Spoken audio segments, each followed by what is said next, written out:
Everyone, this side Himanshu Sharma आपके लिए ये न्यू वीडियो लेकर आया है। आज से हम सीबीएसई बोर्ड 2025 का सिलेबस स्टार्ट कर रहे हैं केमिस्ट्री का। आपको बहुत ध्यान से वीडियो देखनी है क्योंकि मैं आपको एक एक चीजें क्लियर करवाऊंगा। पूरा एनसीईआरटी पे बेसिक एकदम एनसीईआरटी रहेगा हमारा।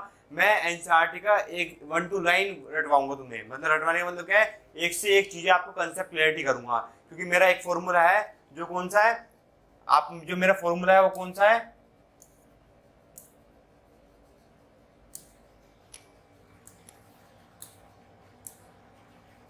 Three C. कौन सा फॉर्मूला है? 3C। 3C का मीन्स क्या है? Chemistry concept with clarity. Chemistry concept with clarity. तो इस लेवल पे हम 3C रूल पे हम डिपेंड रहेंगे। किस पे रहेंगे? 3C रूल पे डिपेंड लेके हम अपने केमिस्ट्री को स्ट्रॉन्ग करेंगे। मैं वादा करता हूं आपको अच्छे से समझ में आएगा। इस वीडियो को देखने के बाद कोई डाउट नहीं रहने वाला है। सारी चीजें आपको 1 to 1 क्लियर होगी, कोई भी डाउट आपको नहीं रहेगा। जो भी डाउट रहेगा तो आप कमेंट सेक्शन में लिख देना, कोई दिक्कत नहीं। लेकिन वीडियो को पूरी देखना है, ध्यान से देखना है। तो मैं वीडियो को स्टार्ट कर रहा हूँ, एक एक टॉपिक बताऊंगा, आपको सारी चीजें ध्यान रखनी है। तो स्टार्ट करते हैं। देखो जो सीबीएसई बोर्ड है 2025 वाला, उसको बिल्कुल एकदम टारगेट लेते चलना है। तो फर्स्ट चैप्टर जो हमारा सॉल्यूशन है, मैं सॉल्यूशन की वीडियो है ये चल रही है, तो सॉल्यूशन हम स्टार्ट कर रहे हैं चैप्टर को। तो सॉल्यूशन होता क्या है? फर्स्ट क्या है सॉल्यूशन होता क्या है? सॉल्यूशन में क्या होता है, कौन सा मिक्सचर होता है? तो सॉल्यूशन में कौन सा मिक्सचर होता है हमारा?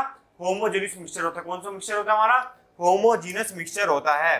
तो सॉल्यूशन में होमोजेनियस मिक्सचर होता है। तो वो मिक्सचर कौन सा होता है? Solution are homogeneous mixture of 2 or more than 2 component. By homogeneous mixture we mean that its composition and properties are uniform throughout the mixture. तो उसकी जो प्रॉपर्टीज है वो क्या हो जाती है? मिक्स हो जाती है। मीन्स क्या है? अगर मैं एग्जांपल लेता हूं तो सोल्ट वाटर है ना, सोल्ट वाटर, शुगर वाटर। तो इसमें क्या है? शुगर इजीली डिसॉल्व हो जाती है किसमें? वाटर में। सोल्ट क्या होता है? वाटर में डिसॉल्व हो जाता है। मतलब प्रॉपर्टी क्या होती है? उसकी मिक्स हो जाती है। तो होमोजेनियस मिक्सचर वो मिक्सचर होते हैं जिसकी कंपोनेंट्स क्या होते हैं? मिक्स हो जाते हैं, जिसकी प्रॉपर्टीज क्या होती है? मिक्स हो जाती है यूनिफॉर्मली। यूनिफॉर्म का मतलब क्या है? यूनिफॉर्मली एक तरह से मिक्स हो जाती है। तो अब एक चीज आती है कि सॉल्यूशन में 2 टाइप्स की चीज होती है, एक होता है सोल्यूट, एक होता है सोलवेंट। तो सोल्यूट क्या होता है, सोलवेंट क्या होता है? देखो मैं बताता हूं। सॉल्यूशन में जो सोल्यूट सोलवेंट होता है उसका जो कंपोजिशन होता है वो ज्यादा होता है, उसकी जो क्वांटिटी होती है वो ज्यादा होती है। तो सोलवेंट की जो क्वांटिटी वो होगी वो क्या होगी? ज्यादा होगी। सोलवेंट की क्वांटिटी क्या होगी? ज्यादा होगी, राइट। सोलवेंट की क्वांटिटी क्या होगी? हमेशा ज्यादा होगी।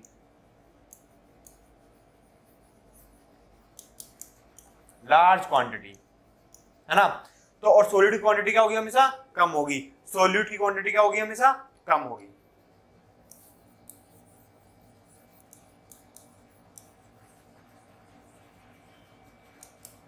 राइट। क्योंकि अगर हम सोल्यूट की क्वांटिटी ज्यादा रख देंगे तो फिर मिक्सचर पॉसिबल नहीं हो पाएगा। अगर मैंने वाटर ले लिया, मान लो 80 ग्राम हमने सॉल्ट ले लिया और 20 ग्राम वाटर ले लिया, तो वो डिसॉल्व हो पाएगा? वो पॉसिबल ही नहीं है। तो इसलिए हमें ध्यान रखना है कि सोल्यूट की क्वांटिटी क्या होती है? कम होती है, और सोलवेंट की क्वांटिटी क्या होती है? ज्यादा होती है। अब कुछ टॉपिक इसमें आते हैं कि जो 11th का पार्ट है कि एक्सप्रेशन क्या होता है, कॉन्सेंट्रेशन क्या होता है, मोलैरिटी क्या होता है, मास परसेंटेज क्या होता है, उसको एक बार मैं रिवाइज करवा देता हूं, राइट। तो बिल्कुल एकदम से एनसीईआरटी एकदम एक्सप्रेशन कंसेंट्रेशन ऑफ सॉल्यूशन। तो फर्स्ट क्या आता है हमारा? मास परसेंटेज। क्या आता है? मास परसेंटेज आता है। क्या आता है? Mass percentage. तो मास परसेंटेज क्या होता है? Mass of the component in the solution upon में total mass of the solution into 100। तो mass of the component into upon में टोटल मास इनटू 100। अगर मैं एग्जांपल लेता हूं, अगर क्वेश्चन में आगे हमारे कि 20% हमारा HCl दे रखा है ना, 20% HCl हमारा डिसॉल्व हो रखा है, ये 20% HCl डिसॉल्व हो रखा है, तो हम क्या लिखेंगे? 20% का मतलब क्या है? 20 ग्राम। 20% का मतलब क्या है? 20 ग्राम। अगर मेरे को बोल दिया 80 ग्राम सोल्ट, 80% सोल्ट हमारा डिसॉल्व हो रखा है, तो 80% का मतलब क्या है? 80 ग्राम। तो टोटल परसेंटेज कितनी होती है हमारी? 100% में से मतलब 100 ग्राम, है ना। तो हमें ध्यान रखना है, अगर 20% का मतलब क्या बोल रहा है, 20 ग्राम बोल रहा है, तो अगर हमें दिमाग लगा लेना है, अगर हमारा 20% HCl है तो 80% क्या होगा उसमें, सोलवेंट होगा। 80% क्या होगा उसमें, सोलवेंट होगा। तो हमें ये ध्यान लगा लेना है। तो राइट समझ में आ गया। फॉर एग्जाम्पल देखते हैं, if a solution is described bye 10% glucose in water, तो एक एक लाइन एनसीईआरटी पढ़नी है। If a solution is described bye 10% glucose in water by mass, it means that 10 gram of glucose, है ना। अब 10 ग्राम ग्लूकोज है तो उसके अलावा 90% क्या होगा हमारा, 90 ग्राम क्या होगा, वाटर होगा। तो 90 ग्राम हमारा क्या होगा, वाटर होगा। राइट, समझ में आ गया। ऐसे कंसेप्ट को क्लैरिटी करके चलना है, कितना परसेंट होगा तो कितना ग्राम होगा, हमें से ध्यान रखना है। सेम ये होता है वॉल्यूम परसेंटेज का होता है, volume of the solution upon में total volume of the solution into 100। तो टोटल वॉल्यूम कैसे करेंगे हम, वही सेम चीज होगी। अगर हमें बोल रखा है 10% वॉल्यूम इतनी हो रखी है, तो 10 ml हमारी क्या है इसमें, वॉल्यूम है, क्योंकि हम वॉल्यूम किसमें लेते हैं, ml में लेते हैं। कंसेप्ट क्लियर आया, याद हुआ चीजें कि मास परसेंटेज क्या होता है और वॉल्यूम परसेंटेज क्या होता है। इसको एक बार स्क्रीनशॉट ले लीजिए फटाफट।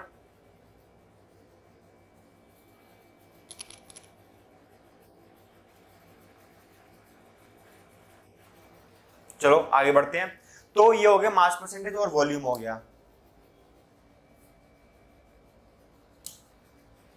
है ना। तो अब मैं तुम्हें चीज बता देता हूं, क्योंकि हमें ये चीजें, ये वीडियो है, ये लाइन टू लाइन देखनी है। लाइन टू लाइन देखने का मतलब क्या है, हमें ये वीडियो बाज की तरह देखनी है, क्योंकि हमें बाज बनना है, हमें लोंडिया बाज नहीं बनना है, हमें बाज बनना है। हमारी प्लेलिस्ट का नाम ही, मेरी जो प्लेलिस्ट आने वाली इसका नाम है बाज प्लेलिस्ट। क्या नाम है, बाज प्लेलिस्ट। सारी पूरी वीडियो इसमें रहेगी। मैं लिख देता हूं यहाँ पे नाम, बाज प्लेलिस्ट।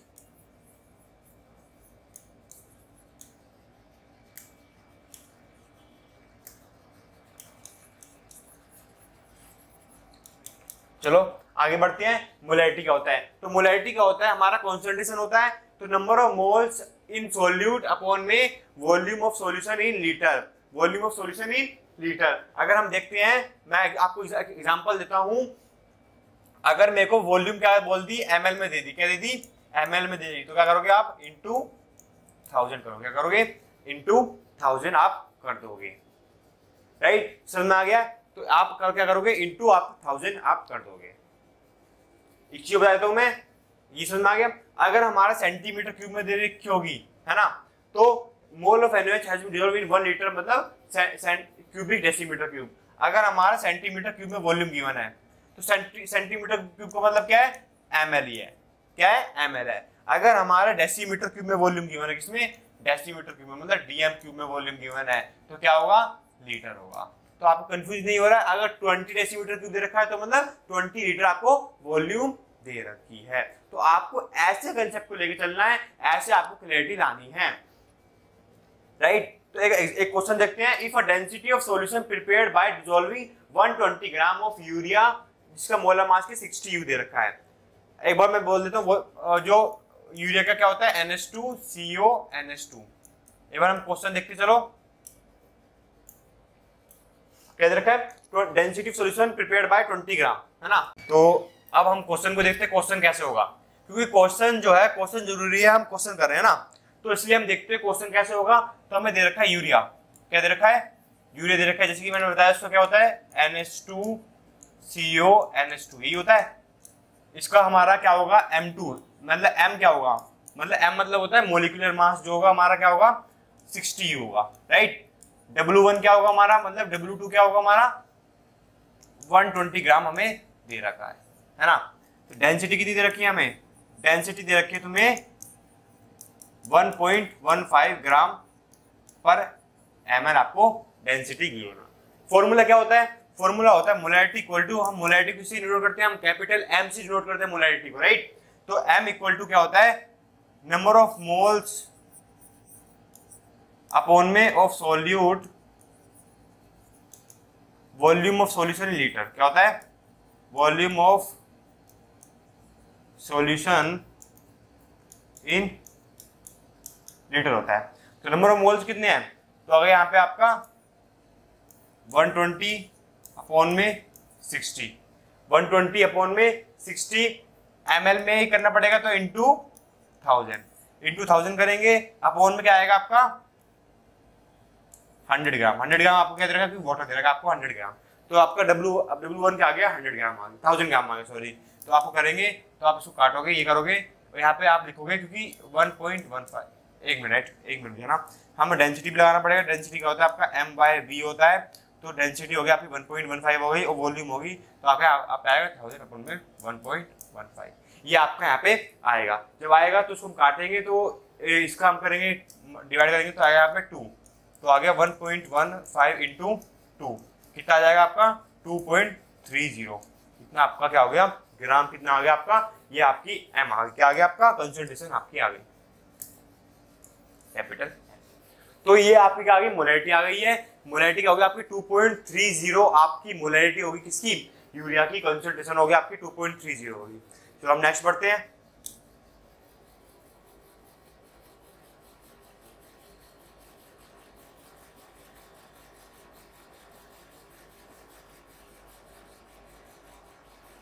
नेक्स्ट हम बढ़ते हैं, मोलैरिटी है ना ये।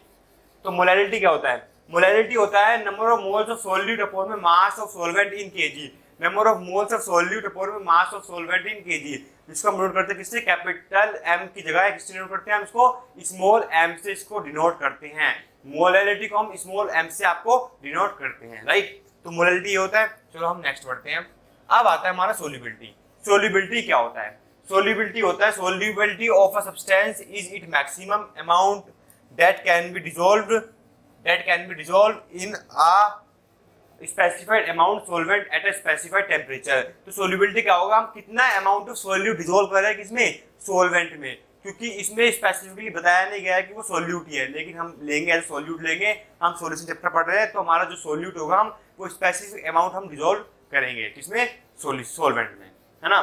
तो such a solution in which no more solute that can be dissolve at the same temperature and pressure is called saturated solution. Saturated solution कौन सा होता है, जिसमें हम ज्यादा से ज्यादा सॉल्यूट ऐड नहीं कर सकते हैं, उसमें पॉसिबिलिटी नहीं है। तो सॉल्युबिलिटी आप दो तरह की पढ़ेंगे, सॉलिड इन अ लिक्विड और पढ़ेंगे गैस इन अ लिक्विड। तो सॉलिड इन अ लिक्विड क्या होता है, जो हम पढ़ते हैं बेसिकली जो पढ़ते हैं सॉलिड इन अ लिक्विड में क्या होता है, हम मेनली शुगर ऐड करते हैं, सोल्ट ऐड करते हैं, जिससे हमारी क्या होती है सॉल्युबिलिटी इंक्रीज हो जाती है, क्योंकि उस प्रोसेस को हम क्या कहते हैं, डिसोल्यूशन क्या कहते हैं, क्या कहते हैं, डिसोल्यूशन कहते हैं, क्या कहते हैं, डिसोल्यूशन कहते हैं, डिसोल्यूशन आपको हम कहते हैं। तो हम सॉलिड इन अ लिक्विड पढ़ेंगे, वो पढ़ेंगे गैस इन अ लिक्विड पढ़ेंगे। इससे पहले आप इसका स्क्रीनशॉट ले लीजिए फटाफट।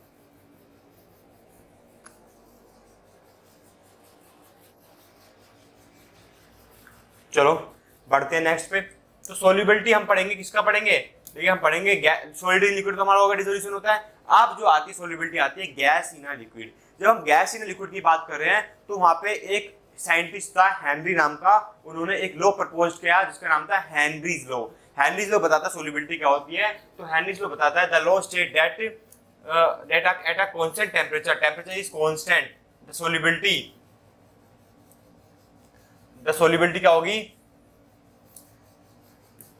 the solubility of gas in a liquid directly proportional to the partial pressure of the gas pressure above the surface of the liquid or solution। यही दे रखा है। तो क्या होगा, हमें पता चल जाता है, इसका मतलब हमारा दे रखा है कि solubility जो होगी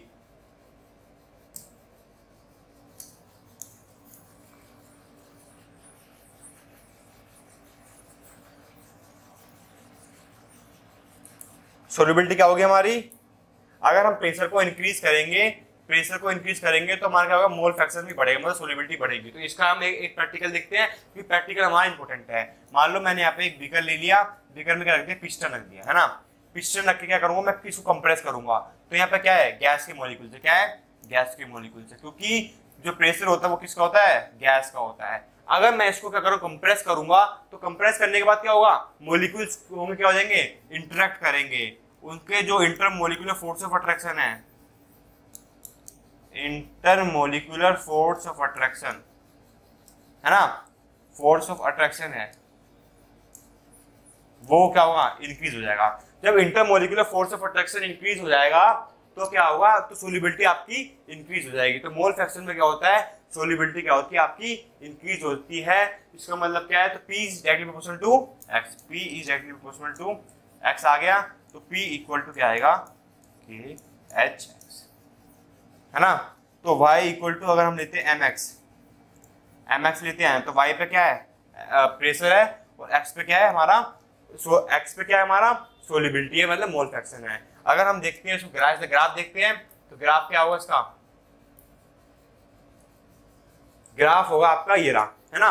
तो लीनियरली डिपेंडेंट है, लीनियरली इंक्रीज हो रहा है। अगर हम p बढ़ाएंगे तो x बढ़ेगा तो kh भी उसके साथ ही बढ़ेगा। तो m क्या होगा हमारा kh होगा, जो स्लोप होगा वो क्या होगा kh होगा। इसे बोलते हैं हेनरी लॉ कांस्टेंट बोलते हैं। हेनरी लॉ कांस्टेंट के बाद जो आता है हमारा कुछ एक different gases have different kh value at the same temperature, this suggests that kh is a function of the nature of the gas। kh जो होता है अलग अलग गैस का अलग अलग kh वैल्यू होती है, ध्यान रखना है। H2 की अलग होगी, O2 की अलग होगी, वो क्या होगी आपको क्वेश्चन में गिवन होगी। kh is a Henry law constant if I draw a graph between partial pressure of the gas, moles of the action of the gas, solution that will be closer। तो ये this आपका ये है। अब आता है आपका नोट, जो कि कोई इंपॉर्टेंट है, जो कि इसका क्वेश्चन पक्का आ सकता है। नोट दे रखा है आपको कि kh value for both N2 and O2 increase with increase of temperature, indicate the solubility of gas increases with decrease of temperature। तो सोलिबिलिटी की गैस की जब हम बढ़ाएंगे तो टेम्परेचर क्या होगा घटेगा। तो उसके वजह से क्या होता है, जो एक्वेटिक स्पीसीज है वो किसमें प्रेफर करते हैं, वो कोल्ड वाटर में ज्यादा प्रेफर करते हैं as compare to hot water. क्योंकि उसमें क्या होता है, अगर कोल्ड वाटर की बात करते हैं तो उसमें क्या होगा टेम्परेचर क्या होता है लो होता है। जब हमारा टेम्परेचर लो होगा तो क्या होगा सोल्यूबिलिटी क्या होगी हमारी इंक्रीज होगी, मतलब गैस की जो गैसेस मॉलिक्यूल्स हैं उसकी पॉसिबिलिटी क्या है हाई है किसमें कोल्ड वाटर में, राइट। तो ज्यादा से ज्यादा गैस किसमें मिक्स होगी कोल्ड वाटर में मिक्स होगी। इसलिए एक्वेटिक स्पीसीज क्या होते हैं वहां पे रहना पसंद करते हैं, वहां पे उन्हें अच्छा लगता है हॉट वाटर के बजाय, क्योंकि हॉट वाटर में क्या होता है टेम्परेचर क्या होता है ज्यादा होता है। इफ तो एक क्वेश्चन है यहाँ पे, if N2 gas is bubble through water at 293 Kelvin, how many millimoles of N2 would be dissolved in 1 liter of water? Assume that N2। तो ये आपको क्वेश्चन दे रखा है, इसमें आपको सारी चीज गिवन है। देखो ये आपको जो गिवन है 0.987 बार, वो क्या दे रखा है आपको प्रेशर दे रखा है। kh की वैल्यू आपको कितनी दे रखी है 76.48 किलो बार। तो किलो बार को आप क्या करोगे इंटू 10 की पावर 3 से आप इसको कन्वर्ट करोगे, इंटू 10 की पावर 3 से आप इससे कन्वर्ट करोगे तो आ जाएगा xp इक्वल टू क्या आएगा kh हो जाएगा। तो आप P आपको पता है kh पता है तो x आपका निकल जाएगा, है ना। तो N2 अपॉन में फिर क्या करोगे N1 प्लस N2 करोगे। लेकिन N2 के केस में क्या होगा देखो मैं बताता हूं आपको।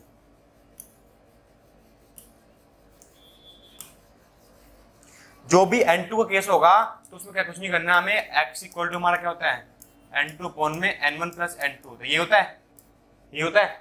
लेकिन हमें पता है कि ये क्या है मोल फ्रैक्शन दे रखा है और जो N1 प्लस N2 क्या है डिनोमिनेटर में है, तो उसमें क्या होती है ये N2 की जो वैल्यू होती है वो काफी छोटी हो जाती है। N1 plus N2 is N1, right. तो अब यहाँ पे हम लिखेंगे x इक्वल टू क्या आ गया N2 अपॉन में N1 आ गया। तो आप भी हेनरी लॉ कांस्टेंट के जितने भी क्वेश्चन करोगे आपको ये मेथड लगाना है। N2 को आपको स्मॉल वैल्यू लेनी जो डिनोमिनेटर में होगी, ठीक है। आपको ये समझ में आना है। जब हमने रोल्स लॉ पढ़ा तो अब हमने हेनरीज लॉ तो पढ़ लिया।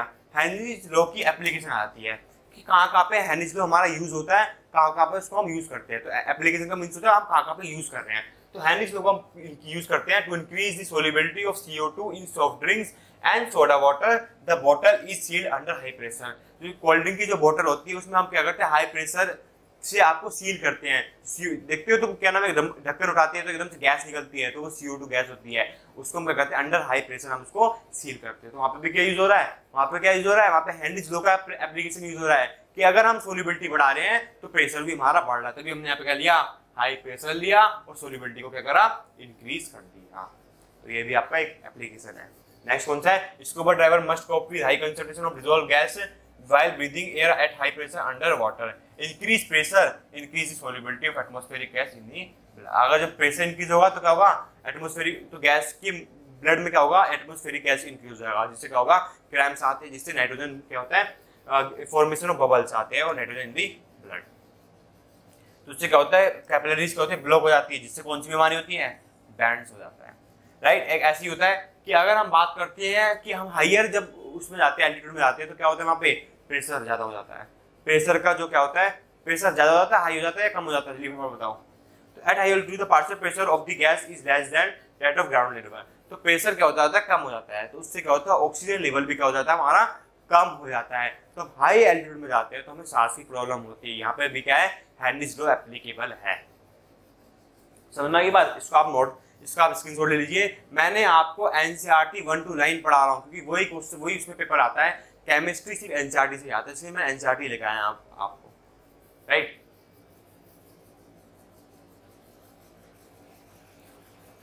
चलो आगे बढ़ते हैं।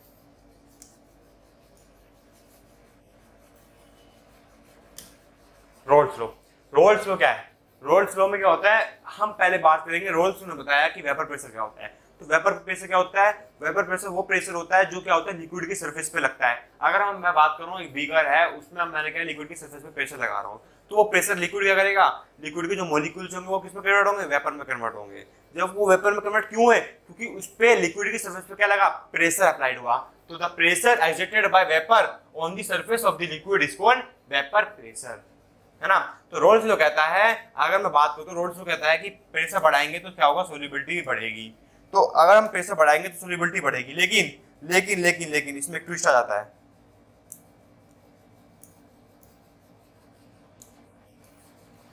सोल्युबिलिटी क्या आ जाता है, P is equal to P1 nought x1, है ना। तो इसका एक डेरिवेशन देख लेते हैं पहले, इसके बाद डेफिनेशन पढ़ते हैं पहले इसकी। तो लो से that solution of volatile liquid, the partial pressure of each component of the solution is directly proportional to the moles fraction present in the solution होगा। तो उसने क्या बोला, प्रेशर जो होगा, पार्शियल प्रेशर की बात कर रहे हैं ना,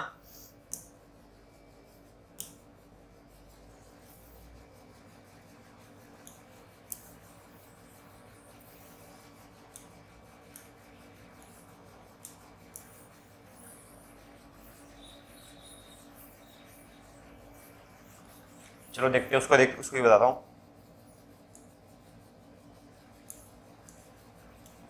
तो P1 जो होगा, आप देखते हैं P1 नोट क्या होगा, P1 नोट x1 हो गया, क्योंकि डायरेक्टली प्रोपोर्शनल था। ये क्या हमारा P1 नोट क्या है हमारा, यहाँ पे क्या है, ये वेपर प्रेशर क्या है, वेपर प्रेशर है, क्या है, वेपर प्रेशर है। ज्यादा बड़ा हो गया मुझे लगता है, ऐसा कम कर दो, ठीक है। तो अब देखते हैं यहाँ पे, तो सेम P2 की बात करेंगे, तो P2 में भी क्या आएगा, P1 note P2 note x2 आ जाएगा, ये आएगा। अब टोटल प्रेशर को हम ऐड कर देते हैं, तो क्या आएगा, PT इक्वल टू क्या आएगा, P1 प्लस P2 हमारा आ गया। जब हम ऐड करते हैं तो क्या आएगा, तो आएगा हमारा PT इक्वल टू आ गया P1 note x1 plus P2 note x2, ये आएगा। अब हमें पता है कि x1 plus x2 equal to क्या होता है, 1 होता है। जब x1 प्लस x2 क्या होता है हमारा, 1 होता है, तो आएगा हमारा x1 इक्वल टू आएगा 1 माइनस x2 आएगा। तो 1 माइनस x2 की बात करते हैं हम, तो इसमें क्या आएगा, PT इक्वल टू आएगा आपका P1 नोट x1 की जब करें तो 1 माइनस यहाँ पे x2 प्लस P2 नोट यहाँ पे x2, ये आएगा। चलो अब हम PT क्या, हम ये जो यूज कर रहे हैं, हम ये वोलेटाइल लिक्विड में यूज कर रहे हैं। किसमें यूज कर रहे हैं हम, वोलेटाइल लिक्विड। वोलेटाइल लिक्विड वो लिक्विड होता है जिसका वेपर प्रेशर होता है, जिसको हम वेपर फॉर्म में कन्वर्ट कर सकते हैं। तो हम PT इक्वल टू क्या आएगा, आपका यहाँ पे आ जाएगा P1 note minus P1 note x2 plus P2 note x2, ये आएगा। अब इसमें से हम कॉमन ले लेते हैं, क्या कॉमन लेंगे हम, x2 कॉमन लेंगे। जब मैं यहाँ से x2 कॉमन लूंगा तो क्या आएगा तुम्हारा, आएगा यहाँ पे P1 naught plus x2 equal to आ गया P2 नोट माइनस P1, ये आपका आ गया। इसको स्क्रीनशॉट लीजिए फटाफट, ये कैसे आया, तो इसका स्क्रीनशॉट ले लीजिए कि PT इक्वल टू क्या आ गया, P1 naught plus x2 P2 note minus P1 note आपका आ गया, ले लिया। तो आगे बढ़ते हैं फिर हम, अब हम चलते हैं थ्योरी पे। तो ये आ गया आपका, ये आपका आ गया, इसमें कोई डाउट नहीं है, ये आपका आ गया। जब आपको ये आ गया तो अब इसको हम ग्राफ देखते हैं। ग्राफ कैसे बनाएंगे इससे देखते हैं। अगर मैंने x1 इक्वल टू क्या ले लिया, 1 ले लिया, और x2 इक्वल टू ले लिया 0। पहली बात करते हैं, जो ग्राफ बनेगा हमारा वेपर प्रेशर में बनेगा, क्योंकि हम यहाँ पे वेपर प्रेशर की बात करते हैं, और किसका बनता है, मोल फ्रैक्शन का पड़ेगा, ठीक है। तो अगर मैं बात करता हूँ, मैंने यहाँ पे x1 इक्वल टू 1 ले लिया और x2 इक्वल टू क्या ले लिया, 0 ले लिया, तो इस केस में क्या होगा, x1 इक्वल टू मैंने 1 ले लिया और x2 इक्वल टू क्या ले 0, ये 0 हो गया पूरा पार्ट। तो क्या बचेगा अब, p total equal to p1 nought, यहाँ पे आ गया p1 नोट आ गया। सेम यहाँ पे मैंने क्या करूँ, x1 इक्वल टू 0 लूंगा, x2 इक्वल टू 1 लूंगा, तो क्या आएगा यहाँ पे p2 नोट आ जाएगा। इसका जो रिजल्टेंट होगा वो होगा pt equal to p1 plus p2 हो जाएगा। तो आपका ये क्या आ गया, ग्राफ आ गया, क्या आ गया आपका, ग्राफ आ गया। तो अगर मैं बात करता हूँ at the condition of vapour phase, तो वेपर फेज की बात करूंगा तो क्या आएगा, p1 इक्वल टू आएगा y1 p टोटल और p2 इक्वल टू आएगा y2 p total. In general equation क्या होगी, या equal to yi p total, मतलब कितने भी वेपर फेज होगा तो आप इससे निकाल सकते हो। ये आपका क्या है, रोल्स लॉ है। रोल्स लॉ ऐसे हम एप्लीकेबल करते हैं। इसका फटाफट इसका भी स्क्रीनशॉट ले लीजिए इस ग्राफ का। ये ग्राफ काफी इंपॉर्टेंट है, पेपर में पक्का पूछता है, इंपॉर्टेंट है।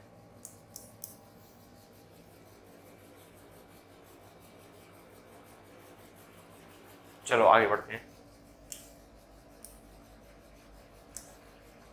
अब हम बात करते हैं कि दो तरह के सॉल्यूशन होते हैं हमारा, एक होता है आइडियल सॉल्यूशन होता है, एक होता है नॉन आइडियल सॉल्यूशन होता है।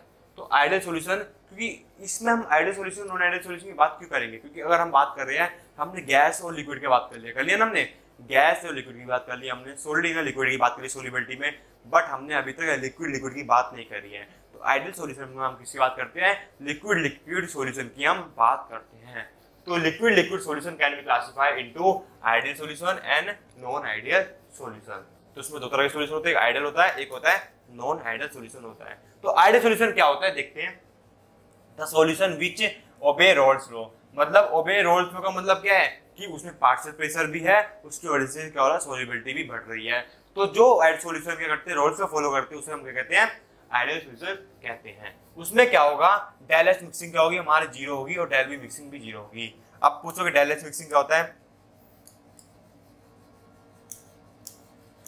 तो डेल एच मिक्सिंग क्या होता है, del H mixing equal to 0। मतलब क्या है इसका, कि अगर हम कुछ भी इसमें डिसॉल्व कर रहे हैं लिक्विड सॉल्यूशन में, तो उसकी जो एनर्जी, उसकी जो हीट होगी वो क्या होगी, 0 होगी। उसकी जो मिक्सिंग होगी वो 0 होगी, उसमें कोई हीट रिलीज नहीं होगी, ना कोई हीट एब्जॉर्ब होगी, राइट। ऐसे हम कह रहे हैं डेल वी मिक्सिंग क्या होगी, इसमें वो भी 0 होगी। मतलब इसका क्या मतलब है, एंथैल्पी है ना, एंथैल्पी, डेल एच मिक्सिंग मतलब एंथैल्पी होता है। तो एंथैल्पी भी 0 होगी, वॉल्यूम भी 0 होगा। इट मींस दैट ना तो हीट एब्जॉर्ब हो रही है और ना कि इवॉल्व हो रही है। ऐसे हम क्या करेंगे, वॉल्यूम की बात करेंगे, तो वॉल्यूम भी हमारी क्या रहेगी, यहाँ पे सेम रहेगी, उसमें कोई डाउट नहीं। अगर मैं बात करता हूँ, एग्जांपल लेता हूँ, एग्जांपल लेते हैं, the intermolecular attractive interaction will be AA and BB, है ना। Where is the binary solution in addition to two interaction AB type interaction बोल दिया। तो उसने बोला है कि अगर मैंने एक सॉल्यूशन लिया, A सॉल्यूशन है उसमें, मतलब एक में लिया मैंने, B लिया, और एक में मैंने दोनों का मिक्स करके एक बीकर लिया, तो 3 बीकर ले लिए मैंने, एक A ले लिया, एक BB ले लिया और एक AB ले लिया। तो मैं तीनों लिया, तो उसमें क्या हो रहा है, तो intermolecular attractive force between A and BB are nearly equal to the between the AB। This lead to formation of ideal solution. तो उसका क्या होगा, उस केस में क्या होगा, तीनों का जो A और BB को जो इंटरेक्शन होगा, इंटरमोलिक्यूलर फोर्स इंटरेक्शन होगा, वो किसके बराबर होगा, वो AB के बराबर होगा।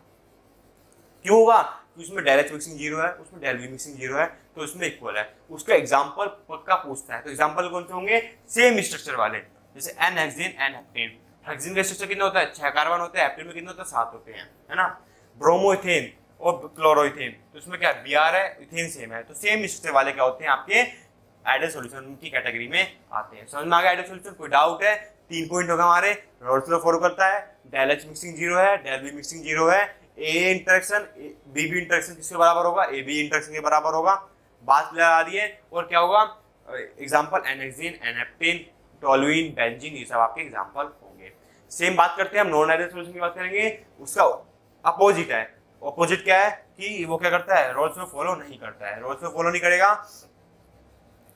The vapour pressure of the solution is higher और लोअर। मतलब इसमें क्या होगा, रोल्स लॉ जब फॉलो नहीं करेगा तो उसका मतलब क्या है, क्योंकि देखो अगर हमने बात की थी, रोल्स में बात की थी, उसमें क्या करता है, वेपर प्रेशर क्या इक्वल है सबका, है ना, P1 note P2 note equal है, तभी तो मैंने क्या करा। तो इस केस में क्या करेंगे हम, जब रोल्स को फॉलो नहीं करता है तो उसमें केस में क्या होगा, वेपर प्रेशर ज्यादा भी हो सकता है और कम भी हो सकता है। जब प्रेशर ज्यादा होगा, जब प्रेशर ज्यादा होगा तो कौन सा डेविएशन होगा, वो पॉजिटिव डेविएशन होगा। जब प्रेशर कम होगा तो वो कौन सा डेविएशन होगा, वो नेगेटिव डेविएशन होगा। तो ग्राफ देखते हैं हम, ग्राफ में क्या दे रखा है, वेपर प्रेशर ऑफ सॉल्यूशन दे रखा है, तो वो ज्यादा है तो ग्राफ क्या होगा, टिल्ट होगा ऊपर को, है ना। इसका भी ज्यादा है, इसका भी ज्यादा है, ग्राफ सेम है बस इंक्रीज हो रखा है, तो वो कौन सा होगा, पॉजिटिव डेविएशन होगा। सेम किस क्या, नेगेटिव डेविएशन, तो ये देखो ग्राफ नीचे है इसका, तो कौन सा होगा, नेगेटिव डेविएशन होगा। The cause for deviation in the nature of interaction, तो जो कॉज आता है डेविएशन का वो क्या होगा, इंटरेक्शन में कॉज आता है, तो क्या होगा, A B interaction are weaker than A और बी से, तो वीक होगा, अगर स्ट्रॉन्गर होगा तो वो नेगेटिव डेविएशन आपका होगा। बात समझ में आ गई, तो ग्राफ समझ में आ गया आपको, इसमें कोई डाउट है ना, यही होगा। तो पॉजिटिव डेविएशन पता लग गया, नेगेटिव डेविएशन पता लग गया। इसका एग्जांपल और देख लेते हैं क्योंकि एग्जांपल पक्का आता है। तो एग्जांपल देखता हूं मैं कि एग्जांपल कौन कौन से हो सकते हैं इसके, देखो सारा नहीं पढ़ना है, जो मैं बता रहा हूं वही पढ़ना है। तो the solutions of positive deviation, कौन कौन से सॉल्यूशंस हो करते हैं positive deviation, in case of negative deviation, तो एक एन देखो मैं बताता हूं तुम्हें, an example of mixture of phenol और एनिलीन, फिनोल और एनिलीन का जो मिक्सचर होगा वो क्या शो करेगा, नेगेटिव डेविएशन शो करेगा। क्यों डेविएशन शो करेगा, in this case the intermolecular hydrogen bonding between phenolic proton and lone pair on nitrogen atom aniline is stronger than intermolecular hydrogen bonding between the similar molecule, similar molecule से ज्यादा stronger होता है, तो उसमें क्या होगा, negative deviation show करता है। पॉजिटिव डेविएशन की बात करते हैं तो क्या होगा, कार्बन डाइसल्फाइड और एसीटोन का जो मिक्सचर होता है उसको हम कहते हैं, उसमें क्या होता है, डाइपोल, क्या होगा, कार्बन डाइसल्फाइड और एसीटोन। क्योंकि अगर हम बात करते हैं कार्बन डाइसल्फाइड क्या होता है, CH3, C पे O नेगेटिव आ जाएगा और इस पे पॉजिटिव आ जाएगा, यहाँ पे क्या आ जाएगा CH3 और प्लस CH2, तो क्या होगा, यहाँ पे कौन सा इंटरेक्शन होगा, यहाँ पे होगा डाइपोल इंटरेक्शन होगा। डाइपोल इंटरेक्शन क्या होगा, क्योंकि पोलैरिटी क्रिएट हो जाएगी, क्योंकि पॉजिटिव और नेगेटिव है। सेम यहाँ पे ये भी CH2 क्या है, CH2 भी क्या है, एक पोलर क्या सोल्वेंट है, तो यहाँ पे क्या होगा, डाइपोलर इंटरेक्शन होगा। तो डाइपोलर इंटरेक्शन की वजह से क्या होगा, carbon disulphide to acetone, the dipolar interaction between solvent molecules are weaker than respective interaction between solute and solvent molecules, this cause positive deviation. तो ये पैराग्राफ पूरा पढ़ना है, लाइन टू लाइन एनसीईआरटी का हम एकदम लेके चल रहे हैं कि वही पेपर में आएगी, राइट। अब क्वेश्चन आता है कि मिक्सचर क्या होता है, मिक्सचर में एक मिक्सचर के टर्म्स आती है जो होता है एजियोट्रोप्स। क्या होता है, एजियोट्रोप। सम लिक्विड जब हम मिक्स करते हैं तो क्या बनाते हैं, वो एजियोट्रोप्स बनाते हैं। एजियोट्रोप्स का मींस क्या है, जिस मिक्सचर का बॉइलिंग पॉइंट क्या होगा, कांस्टेंट हो जाएगा। क्या हो जाएगा, जिस मिक्सचर का बॉइलिंग पॉइंट जो होगा वो कांस्टेंट हो जाएगा। तो बॉइलिंग पॉइंट कांस्टेंट कब होगा, जब हम उसको एक अच्छे लेवल पे मिक्स करेंगे जिस पे क्या होगा, इसकी प्रॉपर्टीज काम नहीं आएगी। उस केस में क्या करते हैं हम, उसको जब सेपरेट करेंगे तो किसका यूज करते हैं, हम यूज करते हैं उसका फ्रैक्शनल डिस्टिलेशन का। किसका यूज करते हैं, फ्रैक्शनल डिस्टिलेशन।